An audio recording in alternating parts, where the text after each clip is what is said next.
These tiny baby puppies were found completely alone, crying desperately from hunger and sickness. Their little bodies were weak and fading fast.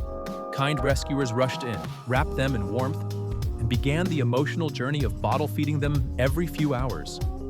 Watch their tiny tails start to wag as they finally taste milk and feel safe. In Bangladesh, hundreds of motherless puppies face the same life-threatening situation on the streets every week. Your $20 can provide milk, medicine, and round-the-clock care that keeps these fragile babies alive. Be the one who feeds their hunger and heals their pain.